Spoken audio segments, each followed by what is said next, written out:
आज मैं आपको कुछ ऐसे ट्रिकी ट्रांसलेशन बताने वाला हूँ जिसको 99% स्टूडेंट गलत करते हैं। यहाँ तक कि टॉपर्स भी उनका ट्रांसलेशन करने में गलती कर देते हैं। देखने में बड़े सिंपल से लगते हैं लेकिन ट्रांसलेशन करने में ट्रिकी हैं। कौन से हैं वो सेंटेंस, आइए देखते हैं। सबसे पहले ये सेंटेंस देखिए, घर बन रहा है। अब मैं अगर आपसे पूछूं कि इसका ट्रांसलेशन क्या होगा, चाहे ऐसा हो कि घर बन रहा है या फिर घर बनाया जा रहा है, तो कई बच्चे ये बोलेंगे कि सर इसका ट्रांसलेशन तो होगा द हाउस इज बिल्डिंग, और बस यही सबसे बड़ी गलती है। क्या ध्यान देना है, घर बन रहा है, सब्जेक्ट क्या है इसका, घर।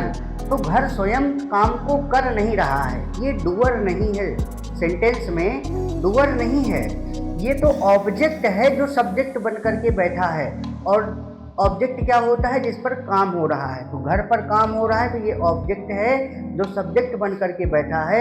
और जब ऑब्जेक्ट सब्जेक्ट बन जाता है तो ट्रांसलेशन हमारा बनता है पैसिव वॉइस में। तो इसका ट्रांसलेशन क्या बनेगा, द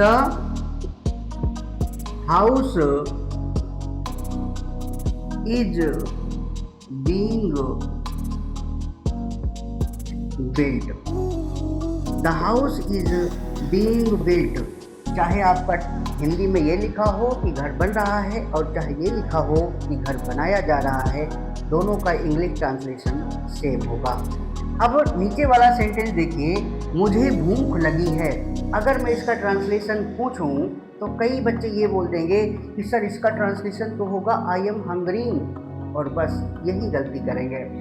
इसका ट्रांसलेशन दो तरह से बनाया जा सकता है, या तो आप इसको लिख सकते हैं I am feeling hungry, I am feeling hungry, या तो इसको ऐसे लिख सकते हैं, और या तो फिर इसको ऐसे लिखा जा सकता है I am hungry, I am hungry. इसको दो तरह से ट्रांसलेट कर सकते हैं। अब अगला सेंटेंस है हमारा, मैं समझ रहा हूं। अब अगर मैं पूछूं कि इसका ट्रांसलेशन क्या होगा तो कई बच्चे बोलेंगे सर आई एम अंडरस्टैंडिंग। नहीं, बिल्कुल नहीं। इसका ट्रांसलेशन होगा I understand, I understand. I am understanding नहीं होगा। क्यों नहीं होगा, क्योंकि अंडरस्टैंड स्टेटिव वर्ब है और स्टेटिव वर्ब में आईएनजी नहीं लगता है। इसलिए स्टेटिव वर्ब वाले जो भी स्टेटिव वर्ब होता है जिनसे इंडेफिनिट में, उनको बनाया जाता है इंडेफिनिट में। तो क्या होगा, आई अंडरस्टैंड।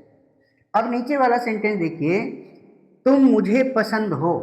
अगर मैं पूछूं इसका ट्रांसलेशन क्या होगा तो कई बच्चे कह देंगे यू लाइक मी, और बस यही गलती होती है। तुम मुझे पसंद हो, इसका ट्रांसलेशन बहुत ज़्यादा इस सेंटेंस को ध्यान से समझने की ज़रूरत है कि तुम मुझे पसंद हो ये सब्जेक्ट नहीं है, यानी कि पसंद करने का जो काम किया वो तुमने नहीं किया बल्कि मैंने किया। तो सब्जेक्ट बनना चाहिए आई, तो फिर ये क्या है, ऑब्जेक्ट है। तो क्या बनेगा, आई लाइक यू। इस तरह से हमारा ये ट्रांसलेशन बनेगा। अब एक ट्रांसलेशन आपके लिए, पुल बन रहा है, बन रहा है, इसको ट्रांसलेट करके दिखाओ कि इसका ट्रांसलेशन क्या बनेगा। ऐसे ही इंग्लिश के सीक्रेट्स जानने के लिए हमारे चैनल को सब्सक्राइब करिए, इस वीडियो को लाइक करिए और दोस्तों में शेयर करिए। बने रहिएगा हमारे साथ। मिलते हैं फिर अगले वीडियो में, तब तक के लिए बाय। जय श्री राम, जय कारू बाबा।